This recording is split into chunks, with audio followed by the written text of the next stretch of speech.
Mahardika ing tias ing kamardikan. Rahayu Rahayu ingkang samya pinanggih. Nugroho miwaseh wilasaning Gusti mugi tansah kasarira dumateng kita sami. Ngaturi sugeng dalu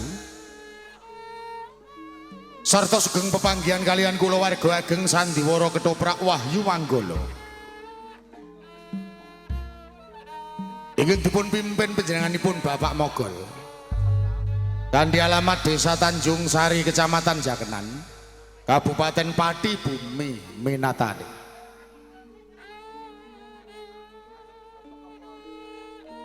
Saksampunipun panjenengan sami kasugata tari gambyong minangka purwakaning pagelaran ing dalu punika. Kepareng ing dalu menika kula warga ageng Wahyu Manggala badhe nyegahaken cariyos pamundutan inggih mawi ira-iraan misteri alas roban seri perangan dumadosipun Kutha Weleri. Dalang sarta pendapuk katindakan Roko Mas Anom Suharyanto. Dewan Sutradara dipun tindakan Roko Mas Aji Soko. Asisten sutradara dipun tindakan Dimas Eko Pranoto.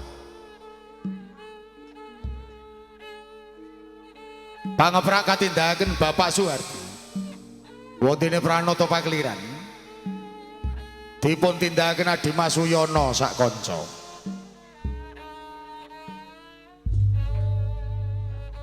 Tata dekorasi dipun tindakan Bapak Samuel Sutarto. Teknis tata lampu katindakan Dimas Budiono Batak. Lighting katindakan Dimas Ladu Aldiansah. Wontene Pangrengga Busono dipun tindakan Dimas Agus Wijanarko. Binarung ungling gegong Somadulara singkeng dipun pimpin Bapak Keman Widodo. Kanthi pangli ing Swarawati utawi Pesinden dipun tindakan Ibu Suparyana sarta Ibu Kuntari.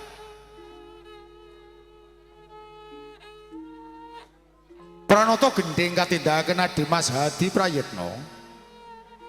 Wontene Wiraswara katindakan Bapak Miranda saha Dimas Bagus Edi Mahisa.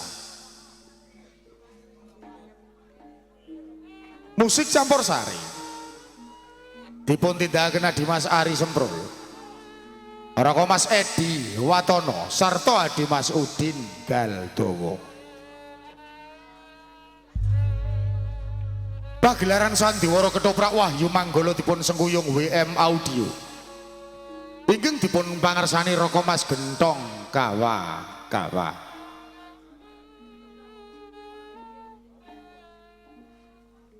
Wontene para paraga ingkang badhe maragani cariyos ing dalu punika.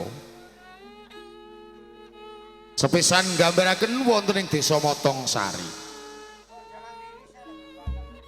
Nyai Surti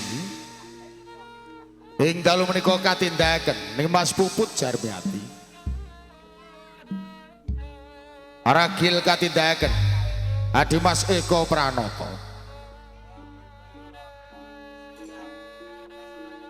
Salajengipun nggambaraken wonten ing Keraton Alas Roban.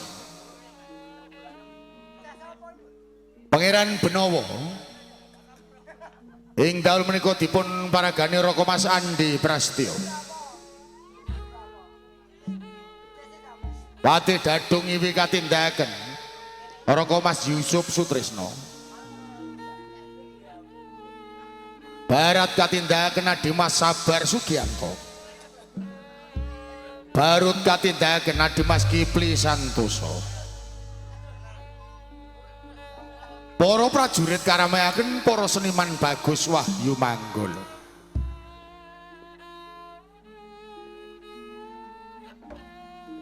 Salajengipun nggambaraken wonten ing Kraton Plasa Kuning. Ratu Pandansari Kaparaganine Mas Menik Widyawati. Patih Selendang Pelangi katindakaken Mas Uut Sutriana.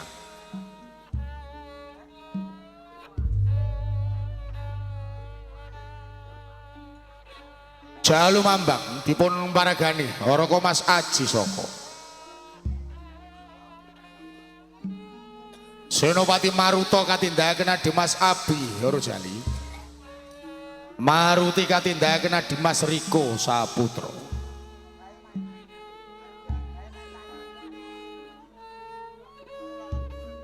Salajengipun gambaraken wonten ing Padepokan Rayut. Resi Rajek Wesi dipun paragani Raka Mas Anom Suharyanto. Pangeran Sambung dipun paragani Raka Mas Imam Sarjono. Majasto katindakaken Raka Mas Dedek Wibisono.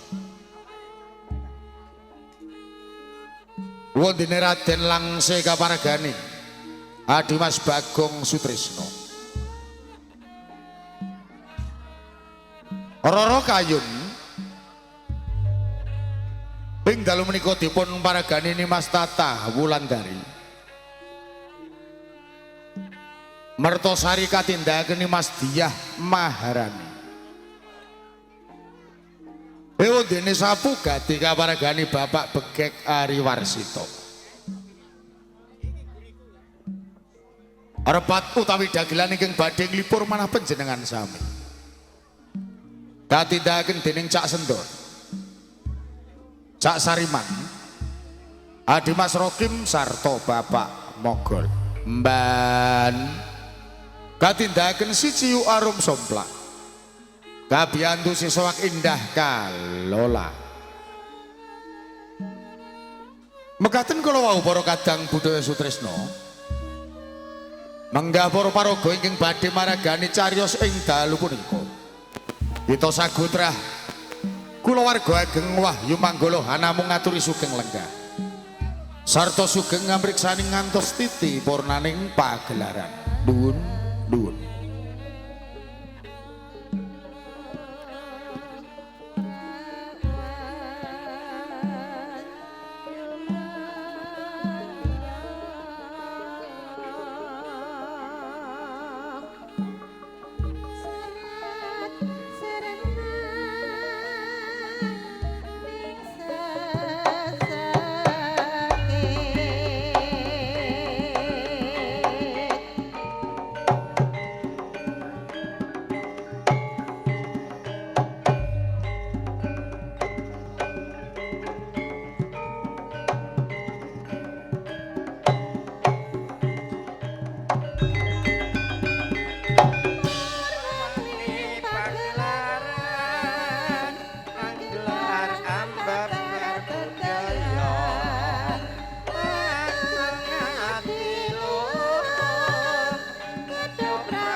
ngandhakke sing lara atine. Apa aku kleru, Mbok? Apa aku luput? Apa sih mbok tau luputke kuwi? Yen nitik saka kabeh tembunge Simbok. Kaya-kaya Simbok iku ngluputke aku. Sing ora tau luputke kowe Raden. Iki nopo nalikane sing ora tau luputke kowe ora iso mikirke. Sampai dino isine kowe mung dolanan jangkrik. Apa ora kepengen uripmu kowe mau mukti bisuke, Ger? Mbok, Sing wis kesel rasane urip sing koyo dirake. sampeyan aja kandha ngono. Bisa bener sing kowe isine mung nyawang kowe dolanan jangkrik. Tenane sapa sing ora pengen urip mulya? Tenane sapa sing ora pengen urip kepenak, Mbok? Ger, bapakmu biyen iki prajurit ana ning Mataram. Undangane bapakmu biyen. Lamun anake iso iki kudune duweni derajat lan pangkat. Ning kenapa malah kowe saiki sini ngono lagi?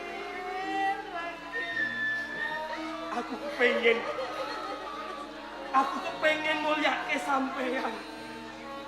Aku kok pengen urip sing mulya, Mbok. Nanging nganggo dalan sing kepiye maneh supaya kekarepanku lan kegayanku iki bisa kelakon, Mbok. Ken, biyen bapakmu prajurit ana ing Mataram.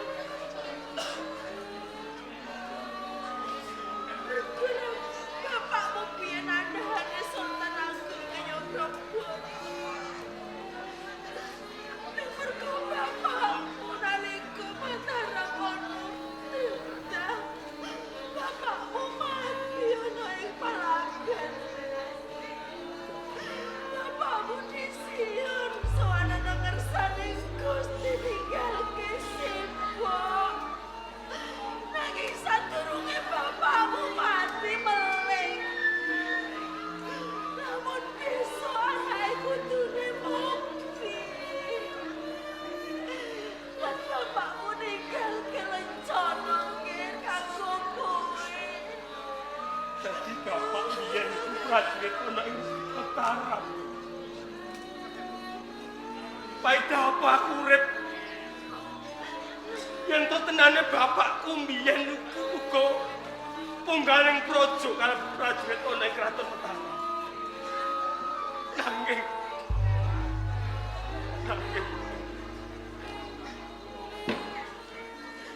wiwit biyen nganti saiki aku belum bisa ngrasake urip enak.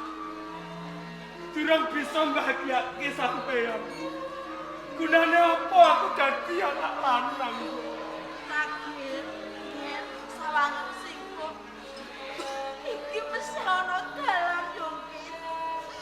Mulai kowe mengkone bisa urip mulya kanggomu bisa Raden. Sadurunge bapakmu mati ninggalke lencana. Lencana kuwi mau. Lamun bapakmu mati, anake kang bisa gantengke. Lamun kowe gelem sono ing kraton Mataram, aturke lencana kuwi mau. Kowe bakal bisa dadi prajurit ana ing Mataram gantengke bapakmu, Raden. Dadi sadurunge bapak iku mati, bapak ninggalke lencana pinangka prajurit ana ing Mataram ngono.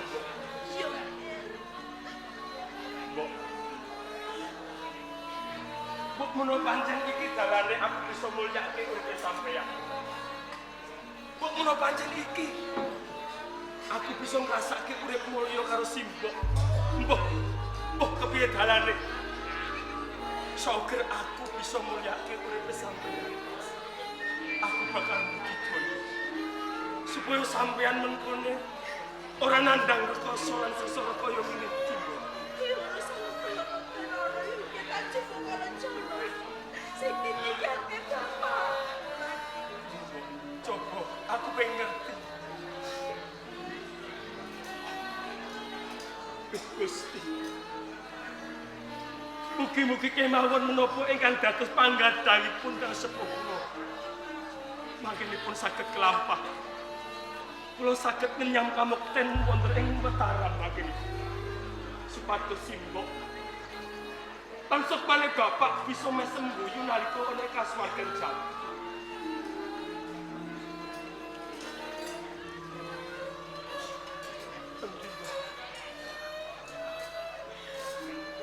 Jono tinggalane bapak. Dadi iki lencana tinggalane bapak. Sono ning Mataram. Atur karo ngersane Kanjeng Sultan. Aku pengen nulat kelawan tumindak lan pakatene bapak. Iku kabeh dadi kekudangane bapak Raden. Cuma nganti kowe lali. Nanging Dadi yo prajurit. Ono ing Mataram. Sapa kekarepaning bapak Raden. nanging sing tak kuwatirke. Sakwise aku mengko budal ana ing Mataram, banjur simbok karo sapa ning omah. Apa aku tegelan mentolo ninggal simbok? Ning omah ngenteni bali perang. Aku mau kepengen ngrungokke kabar yen pancen kowe nyata bisa dadi prajurit ana ing Mataram yo. Iya, Mbok. Senajan tok abot. Cuma guys sikilku tumuju ana ing Mataram. Piranti urip ana ing kraton. Nanging kabeh mau kanggo kamulyane urip ulan sampeyan besok. Besok Mbok. Sampeyan aja nangis. Sampeyan aja sedih banjur kepianggonku jumangkah saka omah mengkone. Iku ora sedih. Isine iku seneng lamun kowe gelem. Cuma kemone Mataram. Muga bisa dadi kamukten. Bisa jalan ing Mataram. Sadurunge aku budal ana ing Mataram. Aku pengen sungkem nyembah kelamaan sampeyan Mbok. Supaya lakuku ora nyantung kripet.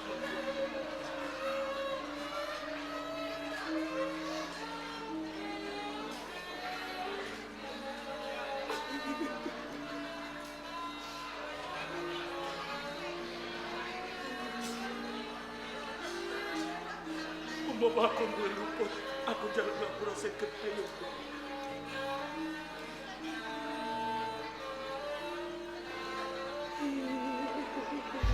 Sing ati-ati.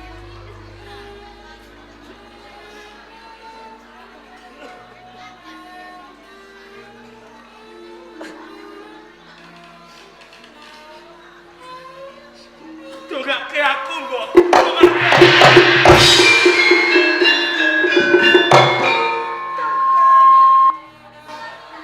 Aku wis nuruti apa sing dadi kekarepanku alamu cuma kono ing Mataram.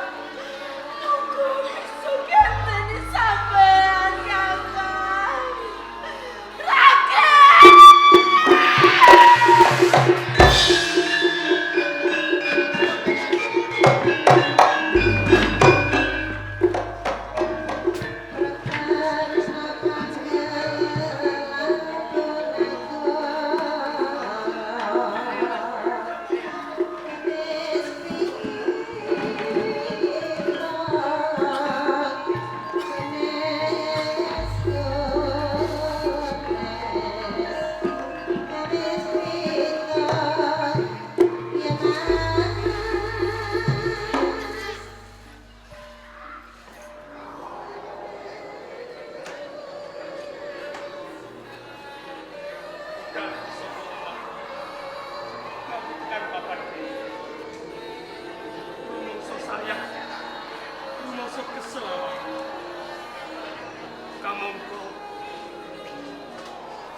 Raja Mataram itu sing anggap jagat.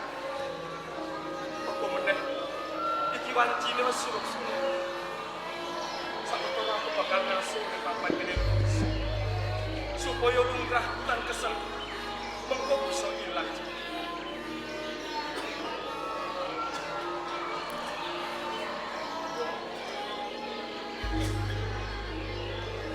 Tenane aku ora tegel. Namun kok aku kudu ninggalke sampeyan ning omah iki. Nanging kepiye maneh lho. Muga-muga wae. Apa sing dadi panggadane sampeyan aku bisa wujud.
Apa kandamu sing kaya ngono kuwi lair tak batin?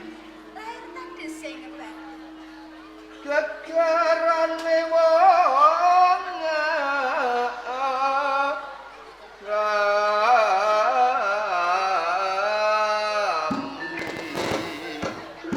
Pangeran Keno.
kula menika sinten?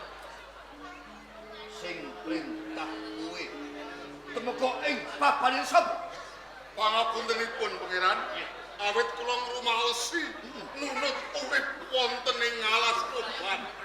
Kula kepileng nang dalem Pangeran Benawa handangu dhateng Putri Wandansari. Ning kowe ngganggu marang aku. Sakwise aku tarem asmara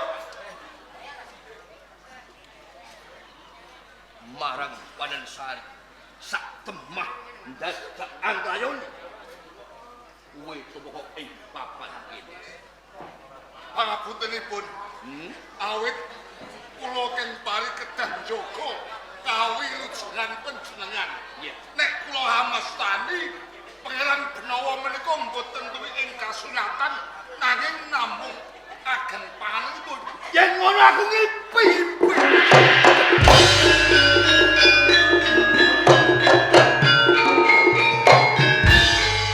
Nggih sampun menika namung dawah pangimpet. Rahayune kowe tumeka ana ing tilampak lingan upama ora dadine aku anggap mula kanthi rumangsaku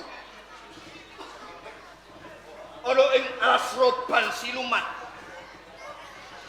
kuwi ana bocah wadon kang ayu indah sulistyo ing warna ing ujub pancen kepengin suwita dadi garwaku nanging sak kemah aku bisa tarep asmara nanging durung kelakon kowe teko ing papan iki Menawi petangan wekdal nam dalem ngimpeno babagan putri kala wau menika tabuhipun wayah gagap raina kula gadah gegambaran menawi ngimpeno Pangeran Benawa badhe tuwuh ing kasunyatan dasar apa ngeten kathah wong akondo wonten widya ing sampun karacik Iya. manungsa kudu karo manungsa pancen bener Jem kedah kalian Sonyaluri Iya. ning dereng dipun budidaya yen saged mengewahi kodrat kula wau manungsa pikantuk jem pikantuk dereng nate wonten kula kepengin nandhelem keng sepisanan ngowahi kodrat Ya!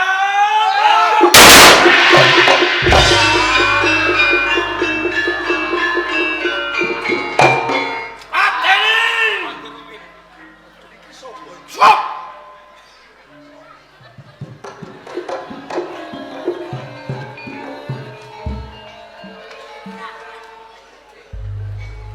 Terus yen aku dulu marang kowe. Kowe jalma manungsa ning apa sebabe sugih kendel Bonowani kowe mlebu ana ing alas Roban siluman. Dados papan menika kalebet alam kajiman. Iya. Nami kula Ragin. Ragin. Panjenengan sinten? Aku Benawa pangarsa ana ing alas Roban siluman. Kanjeng Pangeran Benawa. Iya.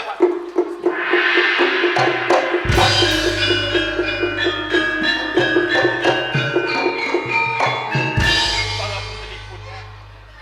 Menapa mula bukane ngantos kula dipun larah kalian pawongan kekalih kula wau. Pancen kuwi andhahaku. Menika andhan panjenengan. Bener. Nggih. Tenanipun nalika kula leledang wonten ing ereng-erengipun Kraton Roban Siluman. Yes. Rumah selungkrah sakderenge bagan kula. Nalika kula nguyuh boten nginten babar pisan papan ingkang kangge kula nguyuh kula wau jebulipun bunuk wonten ing Roban Siluman. Mergo kowe gasro. Tumindak sak pecak kudu mbok pitung.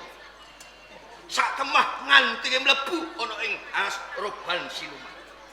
Sing wigati, apa ancasmu, Ragil? Menawi kepareng kula nyuwun kalih panjenengan, Iya. Kanjeng Pangeran Benawa. Wangsulaken kula wonten ing alam donya utawi alamipun manungsa limrah kados dening kula. Jalaran menika papan panjenengan wonten ing alam siluman. Oh. Kowe njaluk marang panjenenganku bali ana ing alammu jagating pepadang. Leres. Perkara kuwi gampang. Matur sembah suwun inggih. Nanging kabeh kuwi nganggo sarana. Kedah ngangge syarat Iya. lan sarana. Menawi mangkenipun kula saged mujudaken syarat lan sarananipun kados kula wau ingkang panjenengan dikakaken. Iya. Panjenengan kersa pangsulaken kula wonten ing alam pepadang. Kalamun kowe ragil bisa ngudanani apa sing dadi jangka jangane atiku. Kowe bisa kumpul keluargamu bali ana ing jagating pepadang, ora ana ing alas roban siluman. Matur sembah suwun. Ngangge syarat lan sarana kados pundi Kanjeng Pangeran kula saged ngudanani menapa ingkang dados pamundhut panjenengan. Karuhanan ira ragil. Wektu dina iki pancen aku lagi wae ke taman Singeping Asmara marang ratu ana ing Gunung Cermai. Ora ana liya mung pandan kuning. Panjenengan Iya. Kalamun kowe bisa nglamarake aku marang pandan kuning, kowe bisa uwal saka ing alas roban siluman. Kanjeng Pangeran sinasa kula dereng mangertosi tebanipun. Iya. Wonten ing kraton Plasa Kuning. Kula badhe budidaya mujudaken menapa ingkang dados panyonggolan panangkah panjenengan Kanjeng Pangeran. Terus lahir batin Lahir batin badhe kula estokaken. tindak piye? Kanjeng Surat. Nanging timbal percaya aku bakal paring nawala. Ngerti nawala ta ora? Nawala menika menapa? Surat cinta. Menawi wonten ing alam manungsa alam pepadang menika layang nawala. Nah, nek upama ana ing alam pepadang WA. WA. Kok enten-enten kemawon. Lho, Erat Wahyu Manggala 2026. Kados nyata. Iya, Nggih. wis dicap elek ya lah, sing penting laris. Ngono lho. Inggih. Oh. Inggih Kanjeng Pangeran ngestaken. Kowe nek ra anut aku bongko kowe. Apa melu ketoprak endi? Inggih. Anut ta ora? Inggih ngestaken napa sampun dipun repto nawalipun. Wis. Nggih, monggo dipun paringaken kula Ngono. kados kula Tindake ya. menuju wonten ing Plasa Kuning. Hati-hati. So, kowe ngerti pengen nawa tuko karo kowe. Nek ngantupe tuko gulumu bener. Sinasa marat kados menapa pirang. Lho. Kok malah glangse? Allah. Iya, iya. Oh. Pangeran wis ora roh surat. Ya niki nggih leres. Tindake. Niki nawala. Kula aturke wonten ing Ratu Plasa Kuning. Iya. Kang sesire wonten Plasa Kuning ya Gunung Cermai. kados ngati. Napa kula piyambakan napa dipun kandhani prajurit. Derakake. Kula Ragil. Ragil. Ayo, awan-awan iki.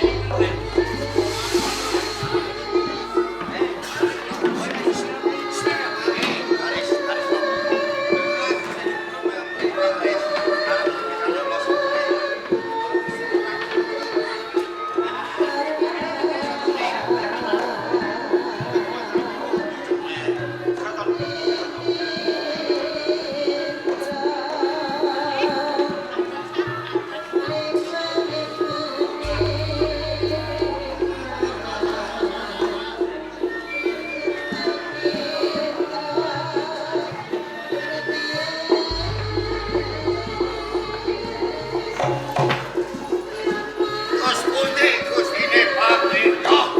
Nggih. Ojo ditutup. Kabeh para bocah-bocah nang papan oleh karo seloban. Jauh. Abot sanggemane ngawat-ngawati marang ragil mbok menawa ana bot karebotaning gawe. Siagakno titian bocah prajurit sira kang tak pitaya. Sedaya sampun siaga.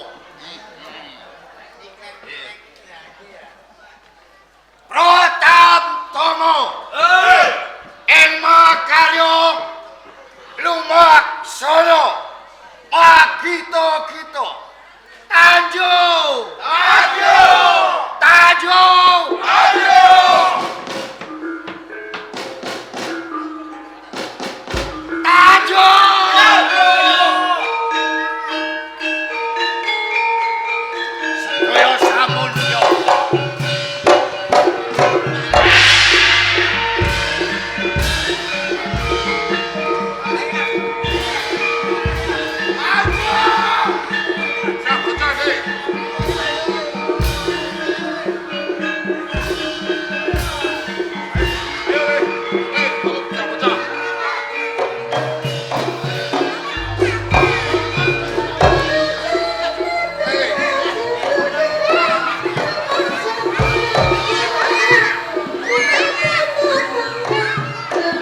kraton Plasa Kuning ya Gunung Cermai iki dina wis ora ana babar pisan sing wani gawe geger. Kaya ngono. Lan kowe Menika leres aturipun Maruta. tak jaluk nganti banget. Waspada to. Mengko yen tono manungsa sing mlebu ning kraton Plasa Kuning tak jaluk kowe kanthi banget. Siap siaga kowe kabeh. Kaya mengkono lamun to manungsa kuwi tak kira bakal wani mlebu ning Plasa Kuning ya Gunung Cermai. Pancen kuwi bener. Ya.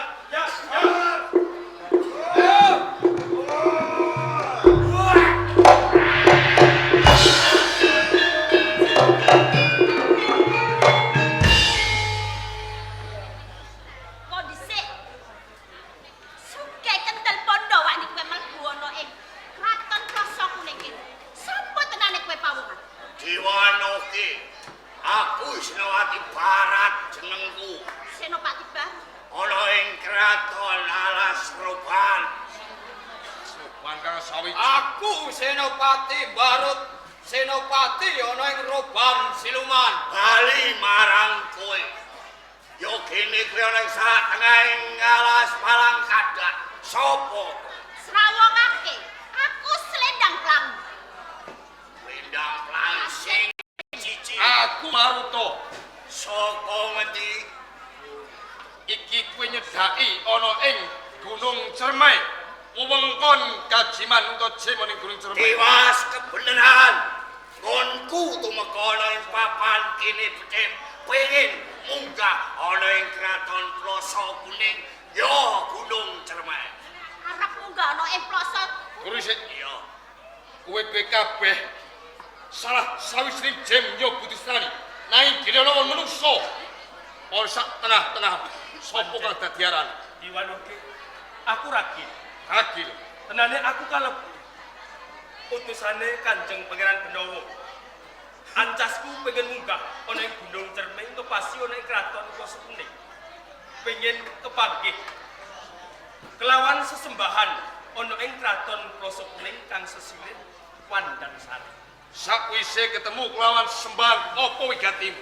Wigatine mung pengen ngaturake nawala konjuk pepundhenmu mergo aku kan kajibah. Apa pancen wis mangerteni juane nawala sing kok gawa kuwi? Babak pisan aku durung mangerteni. Nanging kowe kalebu salah sawijining manungsa. Sapa wae manungsa ora bakal bisa lumebu utawa munggah ana ing Gunung Cermai. Lamun to ora kelakon lan ora kasembadan gegayanku, pengen kepanggih kelawan pepundhenmu. Pidana apa mengko sing tak sangga saka ngersane Kanjeng Pangeran. Ora idep arep pidana arep ora, kuwi dudu perkara. Yen pancen kowe dadi pepalangku, mungsuhmu ora aku. Nanging